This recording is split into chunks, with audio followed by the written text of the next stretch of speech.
السلام علیکم everyone. How are you? پیارے بچوں، آج میں آپ لوگوں کو جو کہانی سنانے لگی ہوں وہ ہمارے پہلے نبی کی کہانی ہے. ہمارے پہلے نبی کون ہیں؟ حضرت آدم علیہ السلام. حضرت آدم علیہ السلام ہمارے پہلے نبی ہیں اور وہ دنیا میں آنے والے سب سے پہلے انسان ہیں. ان کے بارے میں آج میں آپ کو ایک سٹوری سنانے لگی ہوں. جب اللہ تعالیٰ نے یہ کائنات تخلیق کی تھی، زمین اور آسمان بنائے تھے، تو اس وقت جو مخلوقات اللہ کے پاس تھیں وہ فرشتے تھے. فرشتے ہر وقت اللہ کی تسبیح و تقدیس کرتے تھے، اللہ تعالیٰ کا ذکر کرتے تھے اور اللہ تعالیٰ کی عبادت کرتے تھے اور اللہ کے پاس عرش پر بھی رہتے تھے. وہاں پر ایک اور بھی رہتی تھی، ایک مخلوق جس کا نام تھا ابلیس. اس کو اللہ نے آگ سے پیدا کیا تھا کیونکہ وہ جنات میں سے تھا، اور جنات کو آپ کو پتہ ہے اللہ نے آگ سے پیدا کیا ہے، جیسے فرشتوں کو نور سے پیدا کیا.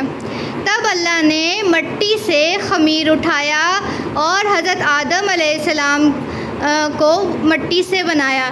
جب مٹی سے بنا دیا تو اس کو کچھ عرصے کے لیے رکھ دیا، اور جب وہ کھنکھناتی ہوئی مٹی میں تبدیل ہو گیا تو اس کے اندر اللہ نے روح پھونک دی. جیسے ہی روح پھونکی تو حضرت آدم علیہ السلام بولنے لگے اور ان کے جسم کے جو اعضاء ہیں وہ حرکت کرنے لگے. پھر روح پھونکنے کے بعد اللہ تعالیٰ نے سب فرشتوں کو، سب کو جو بھی اللہ کے پاس تھے، سب کو حکم دیا کہ وہ حضرت آدم علیہ السلام کو سجدہ کریں. سب فرشتوں نے اللہ کی بات مانی، اور کیونکہ فرشتے تو معصوم عن الخطا ہوتے ہیں نا، تو وہ تو ہمیشہ اللہ کے حکم کی فرما برداری کرتے ہیں. تو سب نے اللہ کی بات مانی اور سب سجدے میں چلے گئے. لیکن صرف جو ابلیس تھا وہ سجدے میں نہیں گیا. اس نے تکبر کیا، غرور کیا.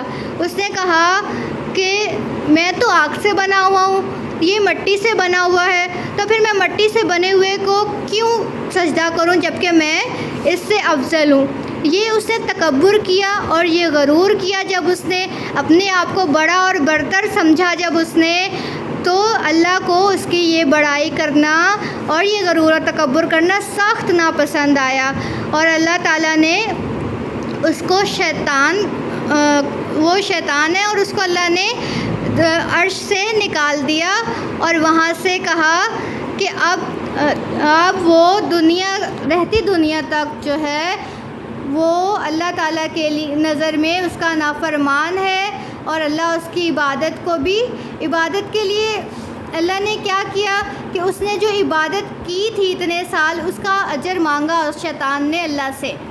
شیطان نے کہا کہ میں نے اتنے سال تیری عبادت کی ہے، مجھے اس کے اجر میں یہ دے کہ میری زندگی قیامت تک کر دے.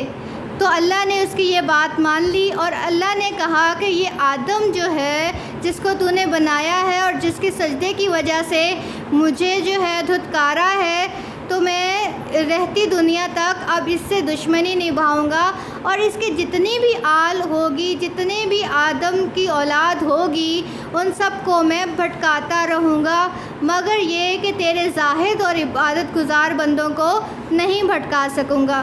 اللہ نے اس کو یہ مہلت بھی دے دی اور یہ اجازت بھی دے دی. اس کے بعد سے شیطان کا اب تک ہدف یہ ہے کہ وہ تمام انسانوں کو اللہ کی راہ سے بھٹکانے کی کوشش کرتا رہتا ہے.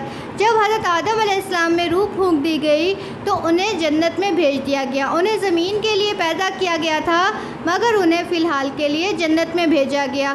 وہ جنت میں رہا کرتے تھے. جب وہ اکیلا پن فیل کرتے تھے تو ان کے لیے حضرت حوا علیہ السلام کی تخلیق کی گئی. جس طرح سے حضرت آدم علیہ السلام کی تخلیق ہوئی تھی، حضرت حوا علیہ السلام کی بھی تخلیق کی گئی، اور حضرت آدم علیہ السلام اور جناب حوا جنت میں رہنا شروع ہو گئے.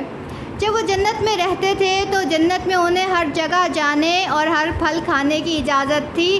صرف ایک ایسا درخت تھا کہ جس کا پھل کھانے سے اللہ نے منع کیا تھا، مگر یہ کہ شیطان نے موقع پایا اور حضرت آدم علیہ السلام کے دل میں ڈالا کہ یہ درخت کا پھل کھا لیں.